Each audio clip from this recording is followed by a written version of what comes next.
Welcome, dear listener. Tonight's sleep story will take you into a dimly lit bakery on a rainy midnight street. You don't have to listen closely tonight. 2 easy breaths. Breathe in and breathe out. Breathe in again and breathe out. Let your shoulders drop. Let your jaw soften. And when you're ready, we'll begin. Rain falls steadily, turning the narrow street glossy. The shop sits near the corner, with warm light resting softly in its windows. Its painted sign has gone a little pale with time. Still, it glows kindly through the wet dark. You close your umbrella beside the door.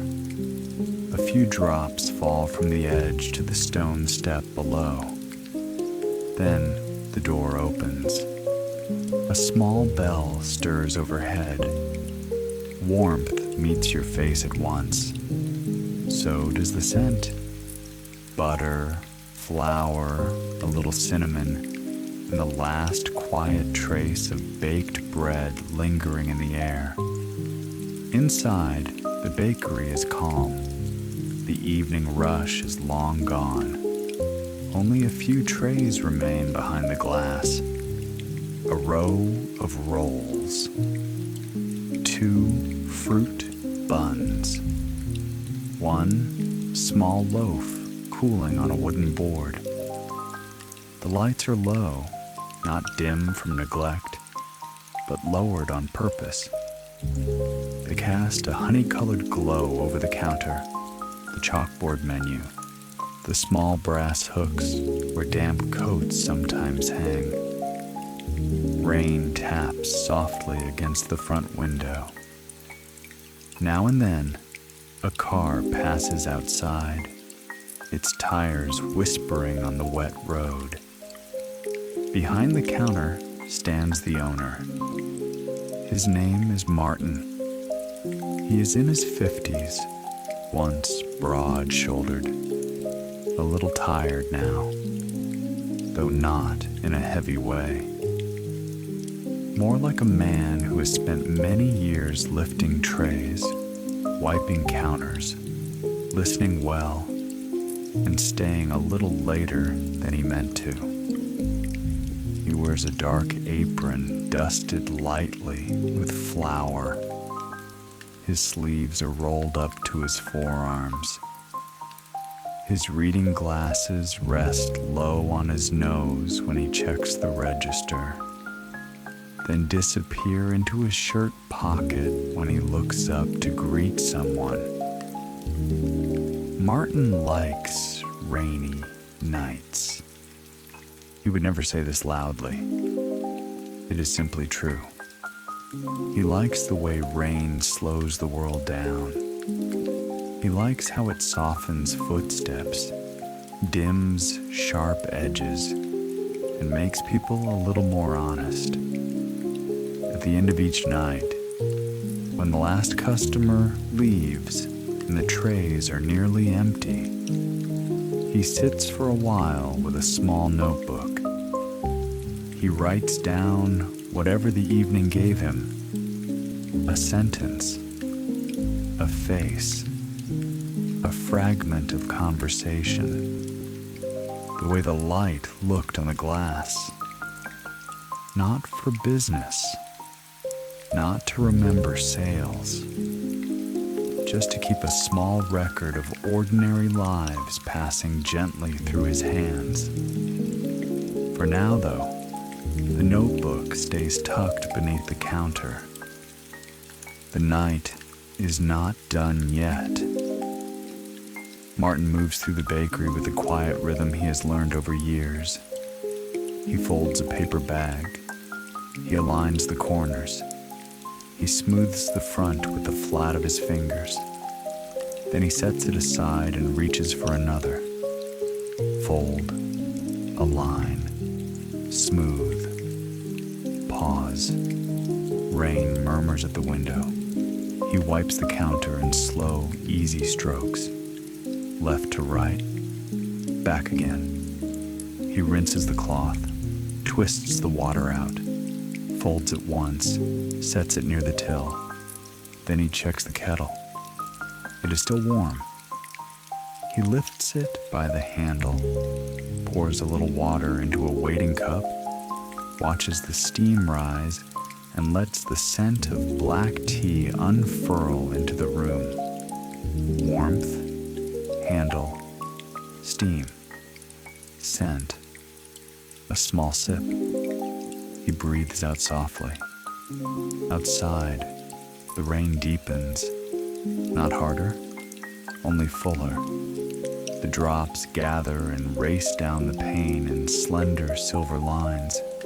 Street lights bloom in those watery trails, stretching gold into amber, amber into blur. The bakery grows quieter still. You don't need to follow every word. You can let the story carry you gently.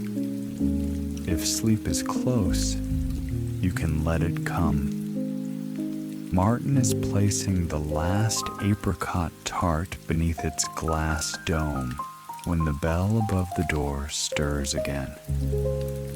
A young woman steps in from the rain.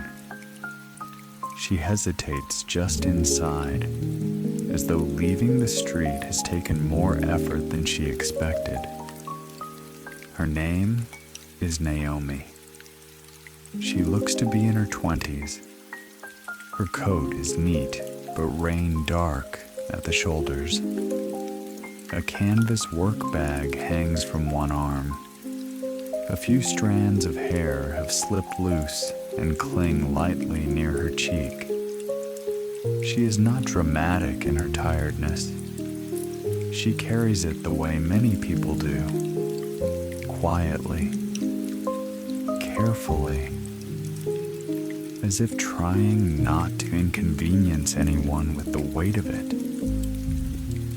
Martin gives her the same gentle nod he gives everyone. "Evening," he says. Naomi returns a small, polite smile. "Evening." Her voice is soft and a little worn at the edges. She looks into the case for longer than someone does when choosing only a pastry. Martin knows that look. It is not hunger alone. It is the look of someone standing still for the first time all day. "Take your time," he says. Naomi does. Her gaze moves from the fruit buns to the rolls, then to the tart, and back again, as if the smallest choice has somehow become too large. At last, she points to a plain bun glazed just enough to catch the light. "And a tea, please," she says. Martin reaches for a paper bag. He opens it gently. He folds the base, aligns the sides, smooths the front with 2 steady fingers. Then he lifts the bun with tongs and settles it inside. Fold, align, smooth, pause. He places the bag on the counter. Then he turns to the kettle. Warm cup, curved handle, a little steam, the dark scent of tea, a soft pour. Naomi watches the steam rise. For a moment, her shoulders loosen, only a little. But Martin sees it. He sets the cup down on a saucer. The porcelain makes the smallest sound. Naomi reaches into her bag for her wallet. Inside are receipts, a pen without its cap, a transit card, 2 folded notes to herself, and 1 envelope with a red stamp she does not mean to look at. But she sees it anyway.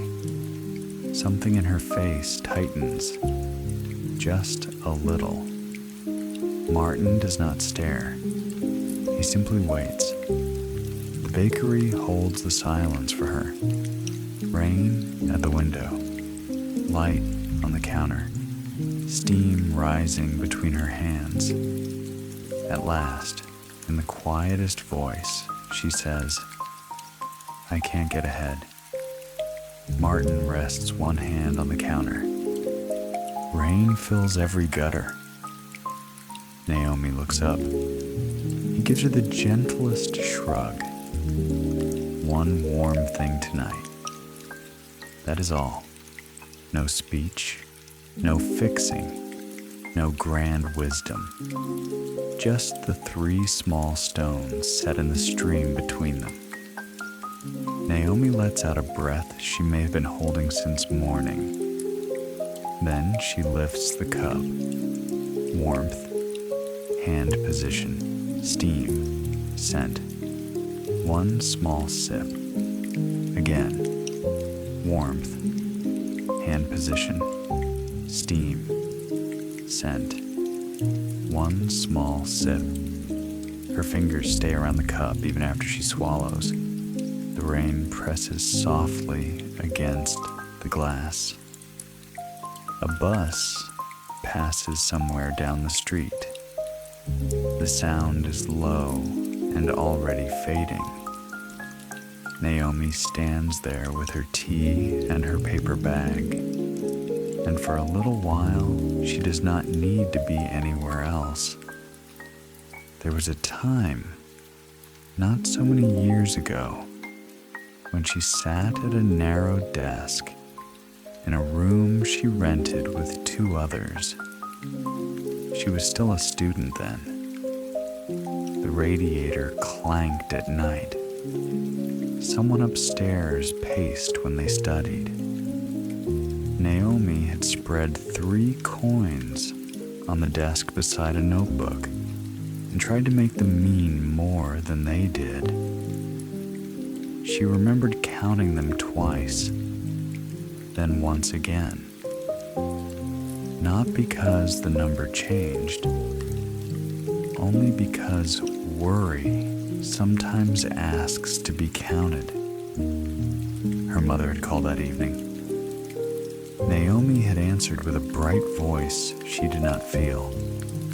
But before hanging up, her mother had said very simply, "Eat something warm."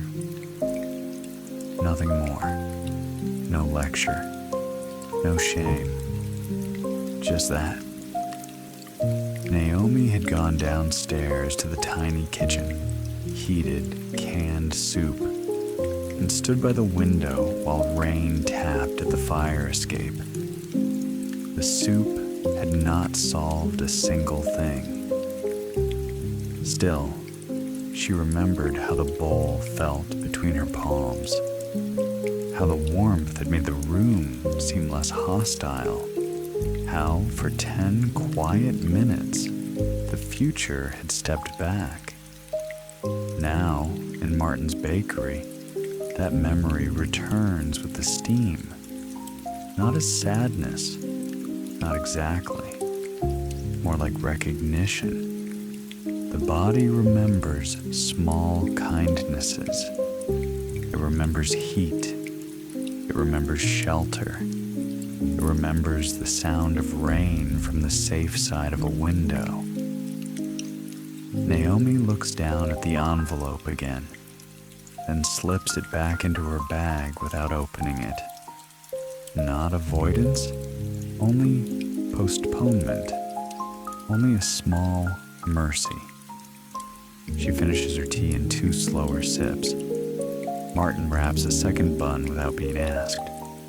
Fold, align, smooth, pause. He sets it beside the first. Naomi blinks. "You don't have to," she says. "It was left over," he replies. This is not fully true, but it is kind. She does not argue. Instead, she nods once, careful and grateful. When she reaches for the bag, their fingers nearly touch. The bell waits quietly above the door. Outside, the rain has softened again. Naomi pulls on her coat, settles the strap of her bag on her shoulder, tucks the paper sack close against her side, where it will stay dry. At the threshold, she pauses. Not because everything has changed. It hasn't. The bills will still be there. Morning will still come. Prices will still rise without asking anyone's permission. But something in her has loosened. Just enough for one more night. Thank you, she says. Martin nods. Get home warm. Then the door opens. The bell gives its small silver note. Cool air slips in. Rain drifts across the step. Naomi opens her umbrella out on the pavement. The street light catches along its wet edge. Then she walks on, not quickly, but steadily, her footsteps softened by the rain. And inside, the bakery returns to its warm hush. The bell is still settling back to silence when Martin turns to the counter again. He lifts Naomi's empty cup. A little warmth remains in the porcelain. He carries it to the small sink behind the counter, rinses it once, turns it in his hands, sets it upside down on a folded towel. The bakery grows still. Rain gathers softly at the windows. A line of water slides down the glass. Another follows, then another. Streetlight, blur, hush. Martin straightens the row of paper bags. He checks the chalkboard without changing anything. He closes the lid on the sugar jar with one careful touch. Close the lid softly. Line it up. Rest the spoon. Step back. For a while, there's only the quiet labor of ending. A tray moved an inch to the left. A cloth folded once. A pair of tongs returned to their place. If you're still awake, that is perfectly all right. You can stay here a little longer. You can let the rain keep time for you. The door opens again. The bell gives another light, bright sound. This time the man who enters brings cold air with him, and the faint smell of wet pavement and engine heat. His name is Caleb. He looks to be around 30. His delivery jacket is zipped to the throat. Rain shines on the shoulders and darkens the cuffs. He carries fatigue openly, not because he wants to, but because his body has stopped trying to hide it. One hand stays briefly at the back of his neck after the door closes, as though easing a knot that has lived there all evening. Martin has seen him before. Not often. Just enough to know his face. The kind of van he parks outside, and the way he stands for a few seconds before ordering, letting the warmth reach him slowly. Long night, Martin says.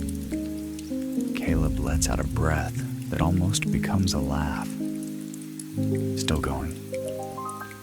His voice is rough from little sleep and too much road.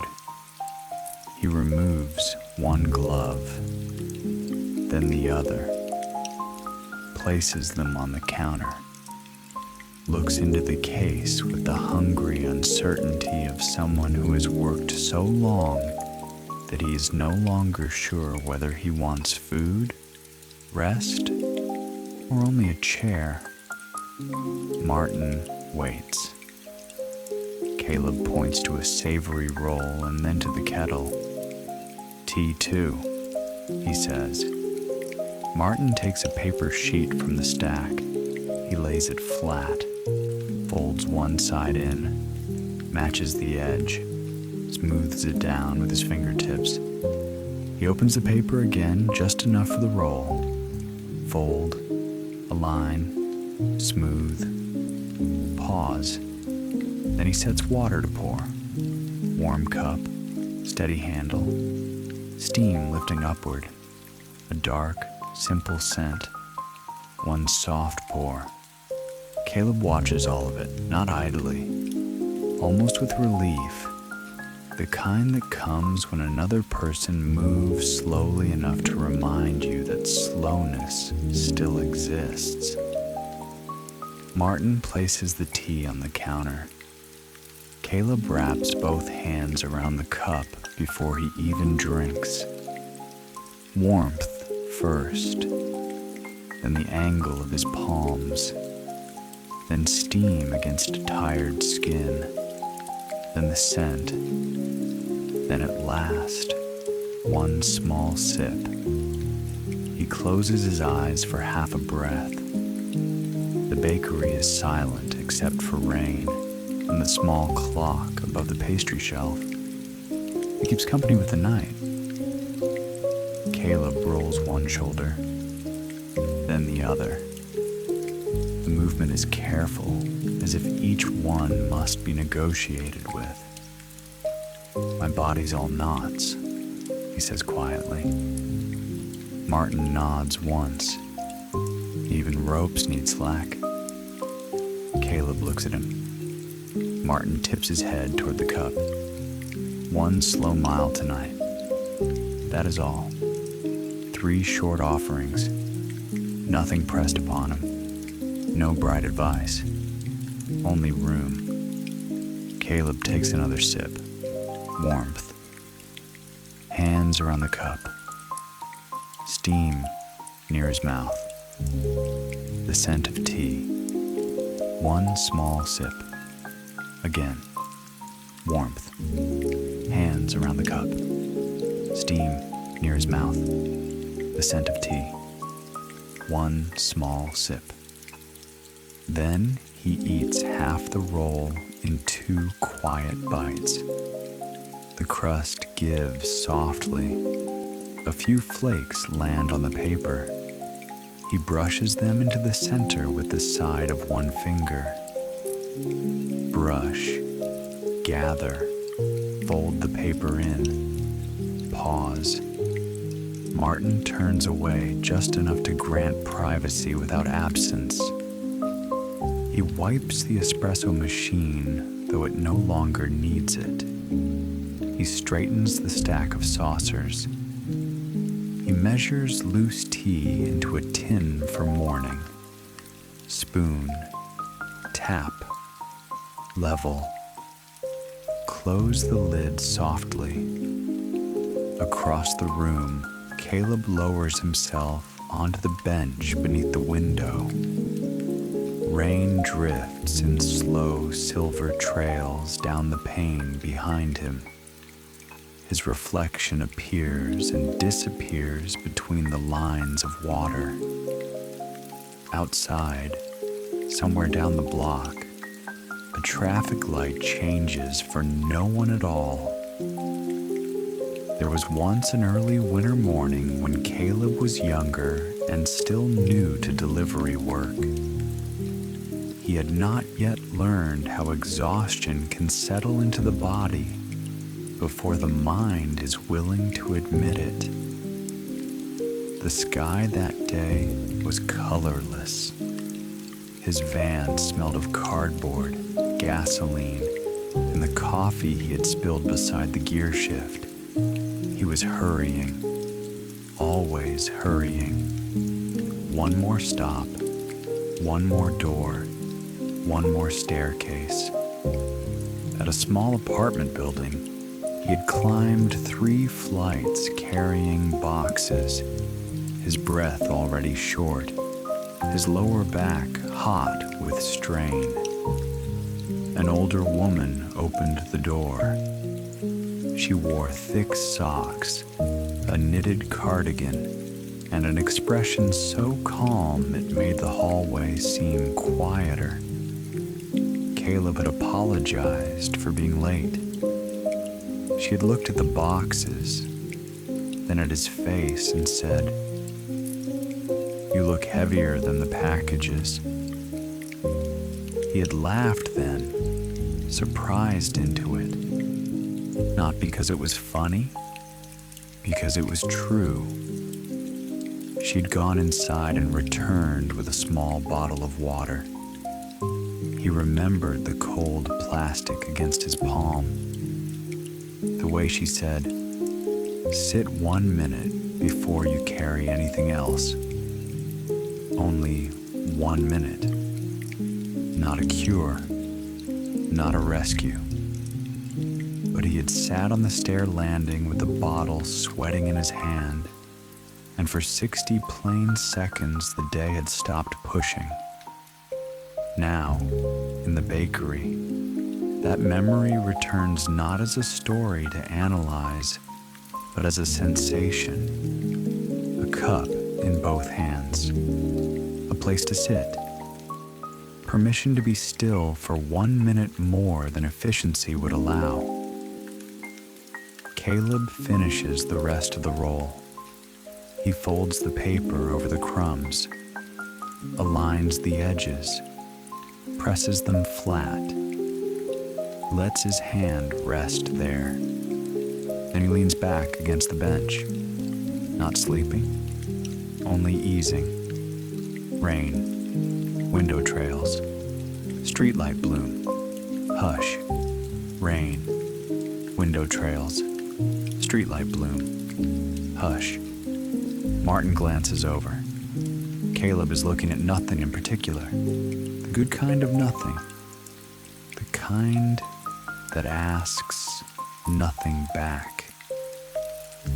The tightness in his shoulders has not vanished, but it has softened at the margins.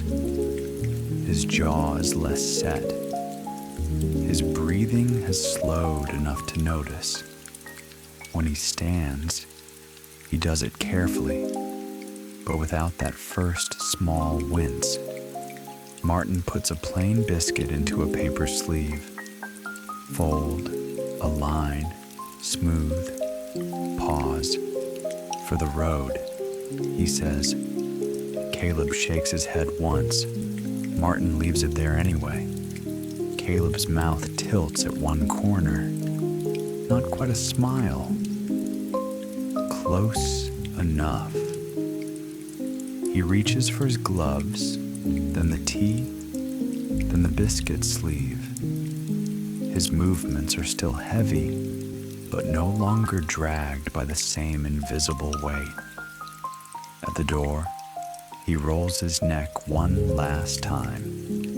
This time, the motion seems easier. "Thanks," he says. Martin gives his quiet nod. Drive gently. The door opens. The bell rings softly. Rain-scented air touches the floorboards. Caleb steps out into the wet street, his jacket catching the glow from the shop window before the dark takes him back. His van waits at the curb. He pauses beside it for just a second. Tea warming one hand, biscuit tucked into his pocket, rain marking the shoulders of his coat. Then he climbs in. The door shuts. The engine starts with a low murmur. Headlights bloom on the wet road, stretching white through the rain. And then he is gone, not hurried, only moving on. Inside, The bakery settles again. Martin wipes a ring of moisture from the counter where the cup had stood. He folds the cloth, turns it over, wipes once more. Then he rests both hands on the wood for a quiet moment. Outside, the rain keeps falling. Not loudly, only steadily. A patient sound. The kind that makes small rooms feel even smaller and kinder for it. You don't need to hold on to every part of the story. If you're drifting, that's perfectly okay. There is nothing you need to fix tonight. The next time the bell rings, the woman who enters does so carefully, as though not wishing to disturb whatever peace she senses inside. Her name is Lena. She looks to be in her late 30s, perhaps early 40s. Her coat is practical. Her shoes are sensible. A canvas tote hangs from one shoulder, and from its half-open top, Martin catches sight of a child's workbook, a plastic container, and the corner of a charging cable coiled like a tired question. Lena brushes rain from her sleeve before stepping fully in. Then she closes the door gently behind her, giving the bell only the smallest chime. She stands still for a moment, not uncertain, only unused to being anywhere that asks nothing of her immediately. Martin sees it at once. The alertness. The way some people enter a room still listening for the next need, the next call, the next task, even when none is there. "Evening," he says softly. Lena offers a tired smile. "Hi." Her voice is warm but thin with overuse, as if much of her day has been spent being needed from across rooms. She looks into the case and then at the small sign for the tea. "Could I have one of the honey buns?" she asks. "And chamomile, if you still have some." "I do," Martin says. He reaches for a sheet of paper, lays it down, folds the bottom edge, brings the corners together, smooths the seam with the side of his hand. Then he slips the bun inside and folds the top loosely so the glaze will not stick. Fold, align, smooth, pause. He takes a clean cup, warm ceramic, handle turned outward, steam rising softly, a pale floral scent. One quiet pour. Lena watches the steam like someone watching snow fall through a window. Martin places the cup before her. She touches it with both hands before lifting it. Warmth. Palms steadying. Steam near her face. A gentle scent. One small sip. Her shoulders lower by one visible degree. That is all. But sometimes that is enough to begin with. She sets the cup down and gives a brief laugh, almost embarrassed by it. "I'm never finished," she says. Martin nods. "Night leaves some dishes." Lena looks at him, listening. He gestures lightly toward the tea. "Set down one plate." The words settle between them without demand. Lena looks into her cup again, Steam touches the line of her cheek. She takes another sip. Warmth, palms steadying. Steam near her face. A gentle scent. One small sip. Again. Warmth. Palms steadying. Steam near her face. A gentle scent. One small sip.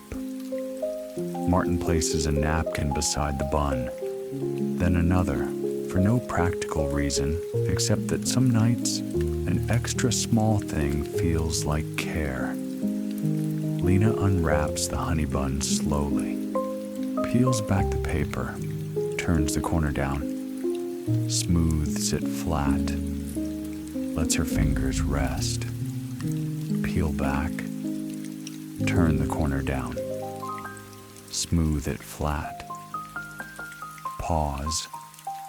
A little glaze catches the light. The smell of honey lifts into the air with butter and yeast and the last warmth from the ovens that cooled an hour ago. Outside, rain runs along the curb in a thin silver stream. A bicycle passes. Its wheels whisper. Then quiet returns. Lena eats one small piece, not quickly, as if remembering what it is to taste something before hurrying to the next thing.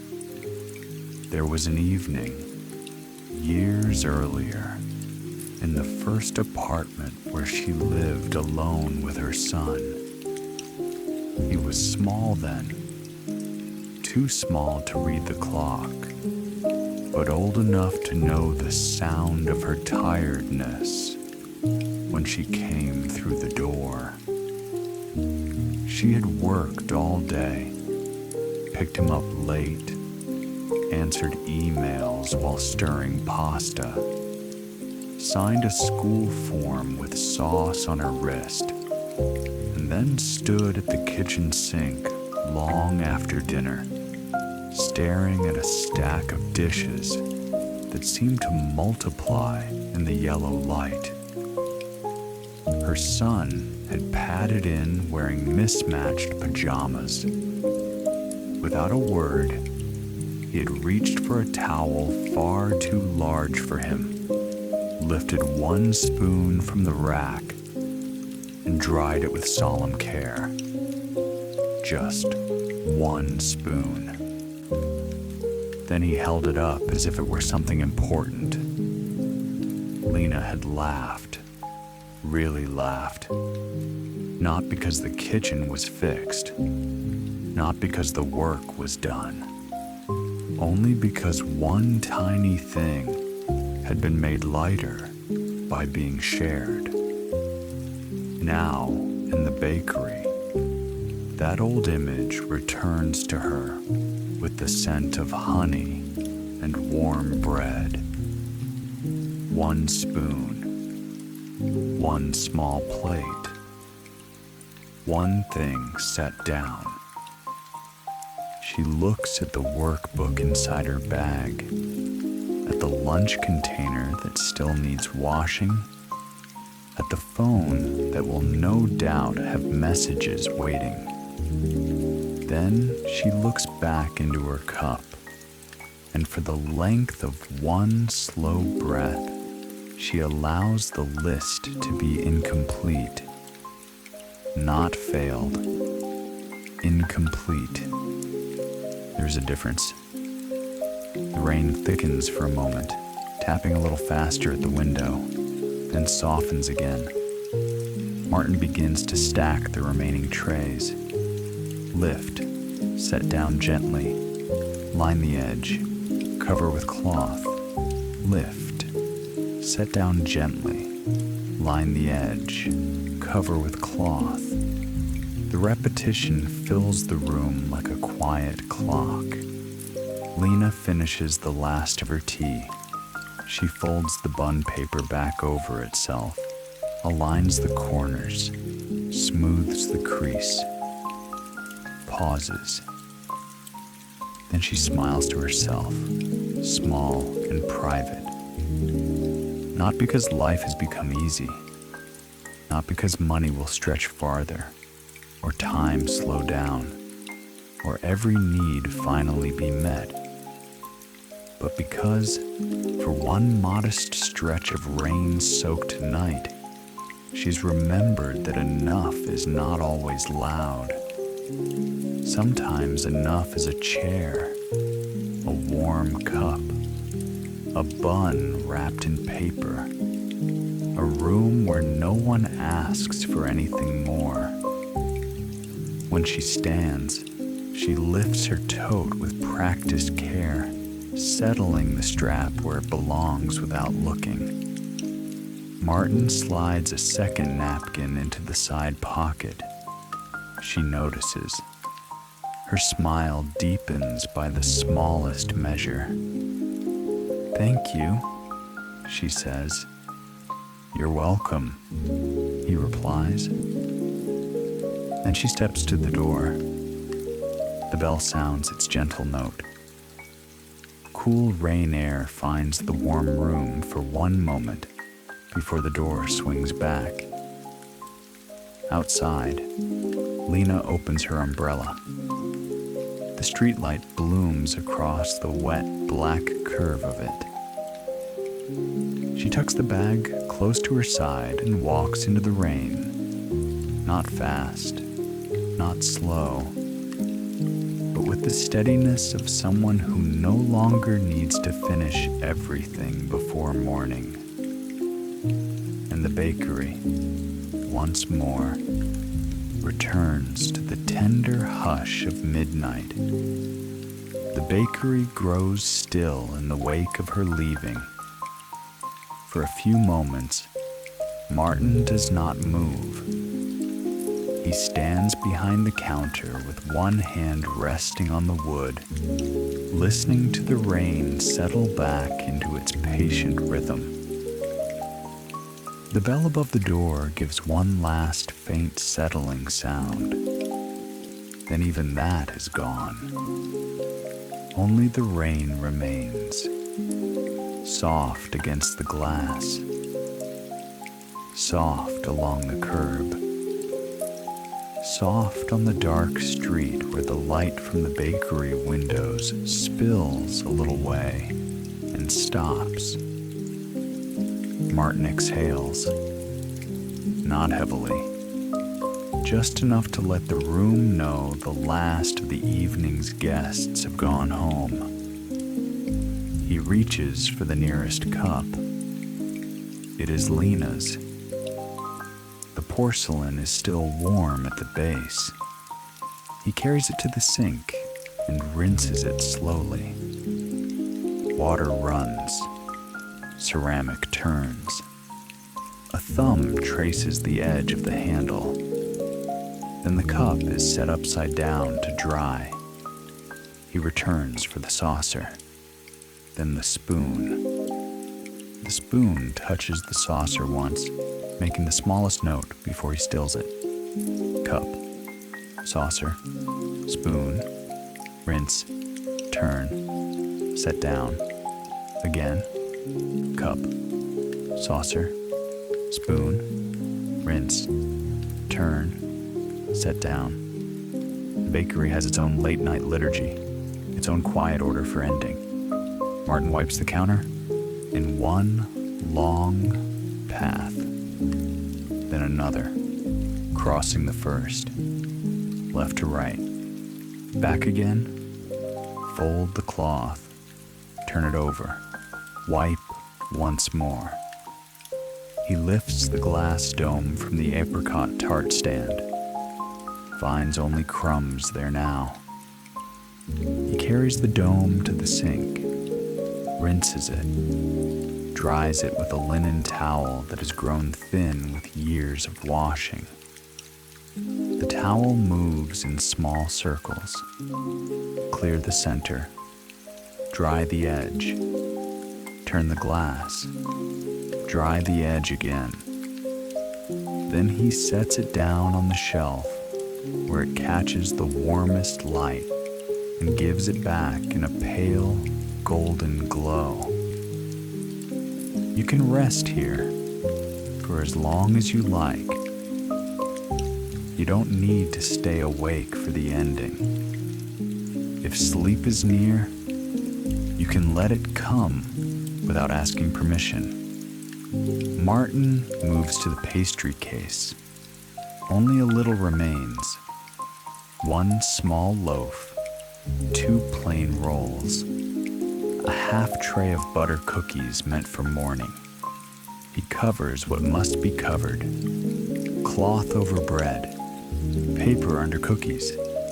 Tin lid lowered gently. Lower the lid softly. Line the tin straight. Rest the scoop beside it. Pause. He checks the register. Counts nothing aloud.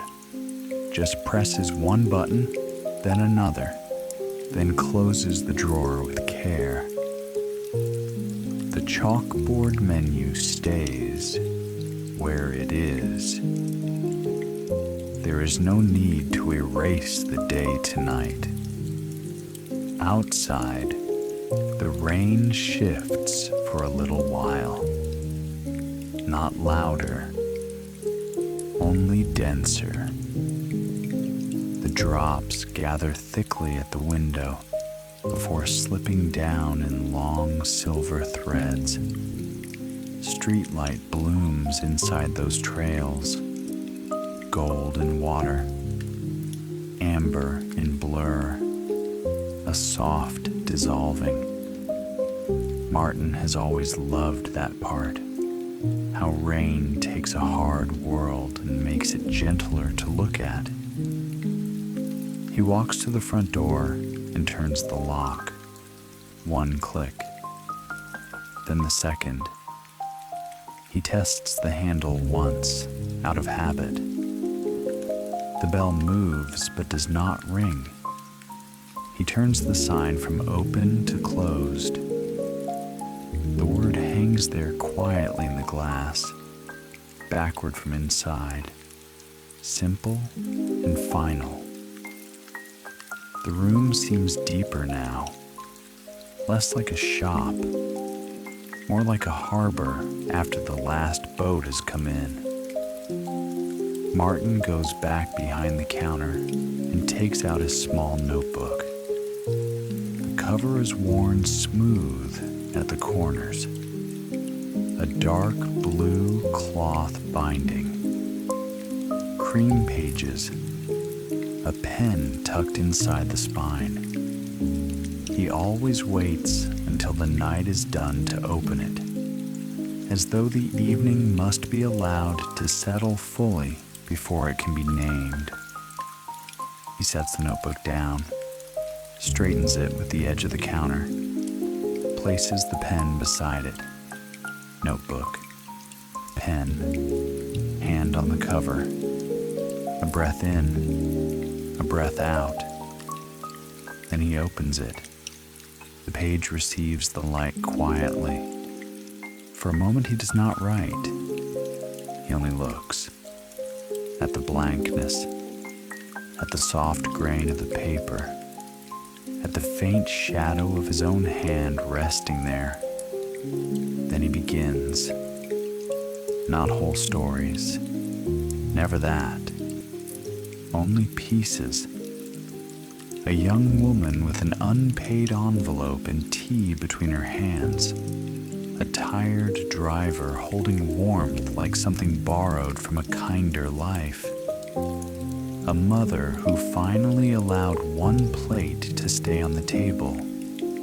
Martin writes the way rain gathers. A little here, a little there. No hurry. 1 line. Pause. The second line. Pause. The scratch of the pen is almost nothing. Still, in the deep quiet of the bakery, it becomes part of the room.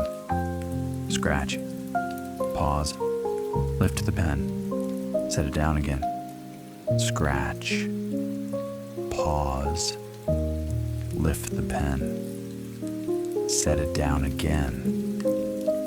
He writes that everyone tonight seemed to arrive already apologizing to the world for being tired. He writes that warm cups did more good than advice. He writes that rain is sometimes the only thing strong enough to soften people gently. Then he stops, not because he has finished thinking, only because the page has enough. He has learned not to crowd it. Some truths need a little empty space around them. Martin leans back on the stool. The wood gives a familiar creak beneath him. He holds the pen loosely, looks past the counter toward the dark window. In the reflection, he can see the room behind him, the hanging lights, the pastry case, the chalkboard, the shelves of cooling racks now empty and shining faintly, and himself there too, a man a little tired, a little stooped, still standing inside the life he made with his own hands. When he was younger, he thought tiredness was something to outgrow, something temporary, something that would vanish once he became more capable, more established, more certain. He smiles to himself now, very slightly. He knows better. Tiredness is not always a sign of failure. Sometimes it is simply the shape of loving things well, keeping a place open, getting up early, listening closely, holding steady when other people need a quiet room. He thinks of all the years he's been imagining that one day he would finally arrive at a version of himself that felt complete, finished, secure, beyond worry, beyond second guessing, beyond the small ache of wondering whether any of it was enough. But life, he has found, does not often give that kind of completion. It gives evenings. It gives weather. It gives faces at the door. It gives short exchanges that somehow stay with you longer than grand speeches ever do. It gives work that repeats. Flour on a sleeve. A kettle warming again. A notebook at midnight. And somewhere inside all that repetition, a life takes shape. A real one. Not polished, not finished, only lived. The rain softens again. The window darkens as fewer cars pass now. One set of headlights moves slowly along the block, glows across the wet glass, then drifts away. Martin closes the notebook. Hand over cover. Lift the pen. Tuck it inside the spine. Square the notebook. Set it back beneath the counter. A small ritual, one he trusts. Then he rises. He turns off the lights above the front shelves, leaving only the lower lamps burning. The bakery changes at once. Shadows lengthen. The counter glows. The corners of the room grow softer. He checks the back room. One tray left to dry. One apron on a hook. One sack of flour rolled shut at the top and clipped with blue plastic. He tidies these too. Lift the tray. Lean it upright. Straighten the apron. Press the clip closed. Then he washes his hands. Water warm. Soap worked slowly between the fingers. Rinse. Dry with the towel hanging at the sink. Again. Water warm. Soap worked slowly between the fingers. Rinse. Dry with the towel. The motions calm him. Not because they are special, because they are known. When everything else in a life shifts and demands and rises in cost and asks to be solved, known movements can be a kind of mercy. You don't have to solve tomorrow tonight. You don't have to finish every thought before you rest.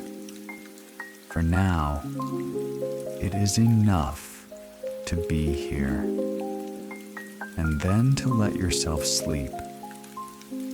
At last, Martin takes his coat from the hook near the door. It is old wool, dark brown, still smelling faintly of rain from the night before.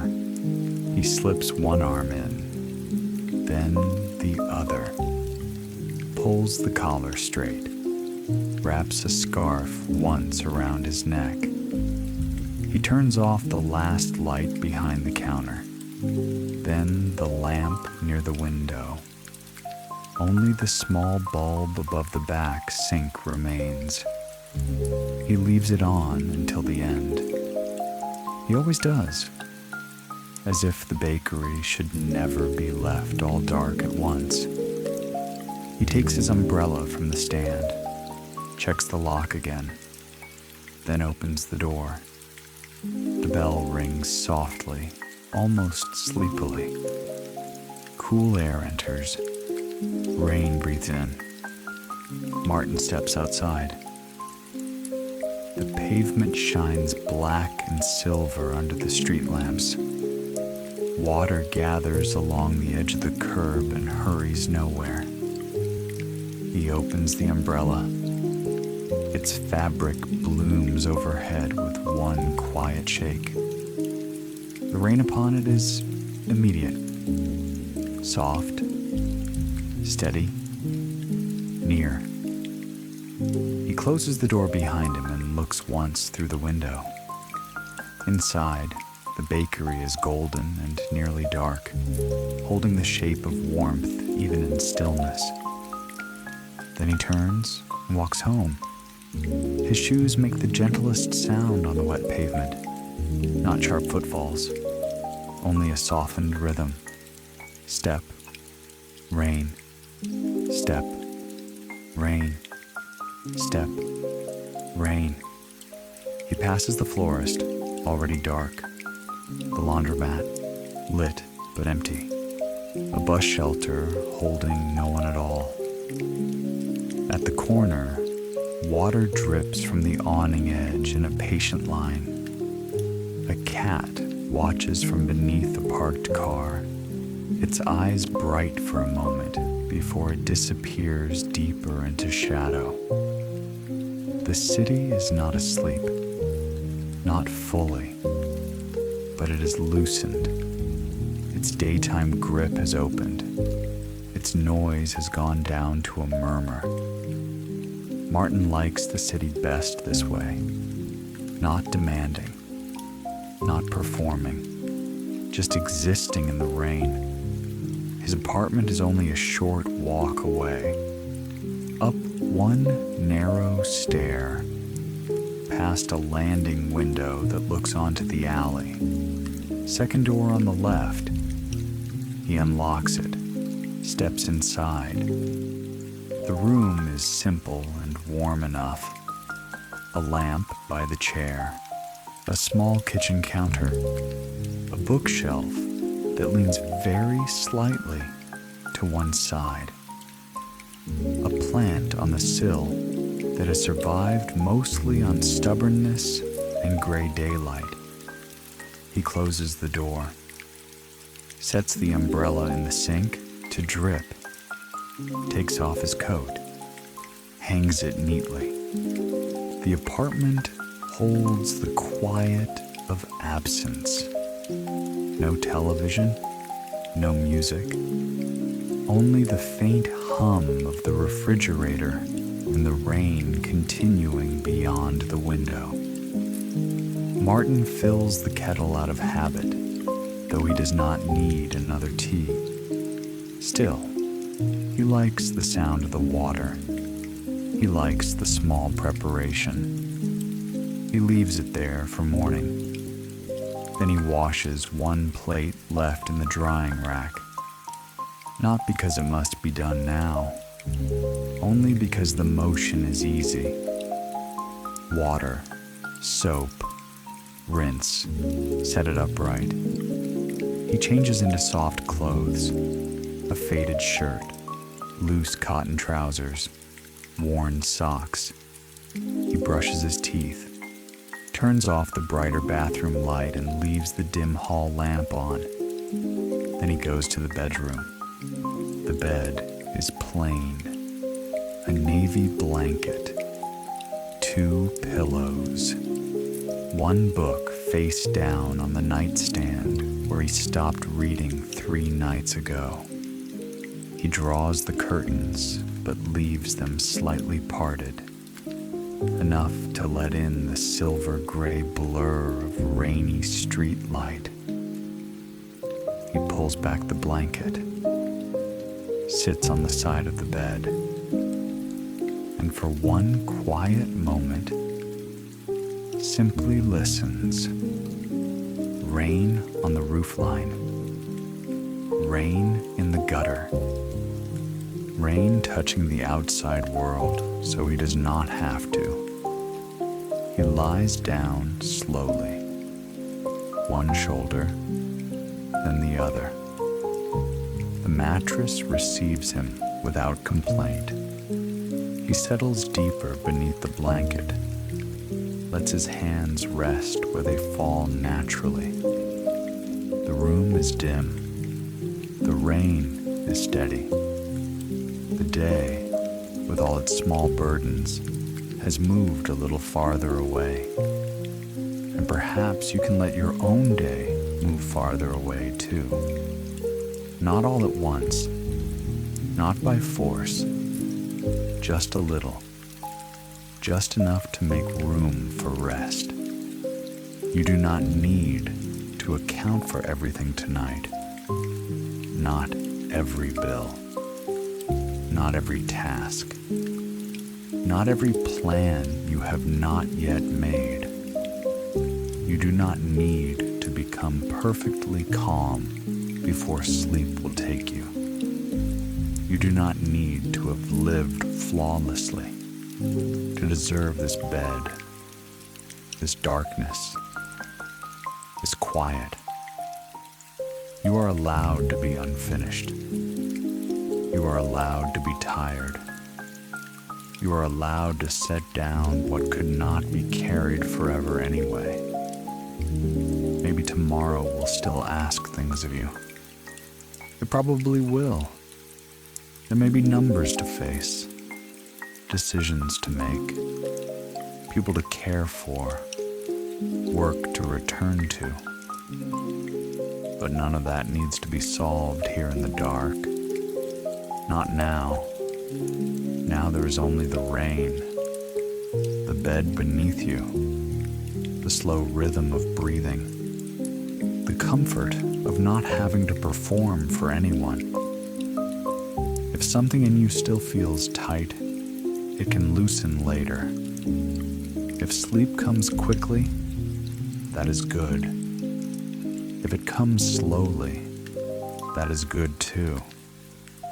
You do not have to chase it. You only need to lie here and let the night be kind to you.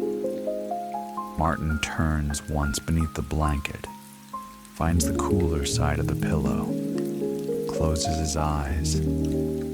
Outside, water trails down the glass in quiet lines. Streetlight blooms there and fades, blooms there and fades. In another room, far below, a pipe hums once and goes still.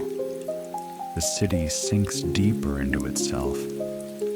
and the rain, faithful and unhurried, goes on.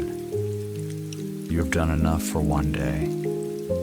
Even if the day did not look the way you hoped it would. Even if some things remain uncertain. Even if you wished you had managed more. Tonight, let enough be enough. Let one warm room inside your mind be enough. Let one softened breath be enough. Let one quiet moment, followed by another, be enough. And if you are already drifting now, that is perfectly all right. You can let the story grow distant. You can let the bakery dim behind you. You can let the rain keep watch for a little while longer. There is nothing you need to prove tonight. Nothing you need to earn. Only rest. Only the soft dark. Only this gentle hour that asks so little of you. So let your thoughts become a little quieter. Let your body grow heavier where it rests. Let the night hold what is unfinished. It will still be there in the morning, but you do not need to hold it now. Now you can sleep and keep sleeping and drift as slowly as rain on glass. Good night.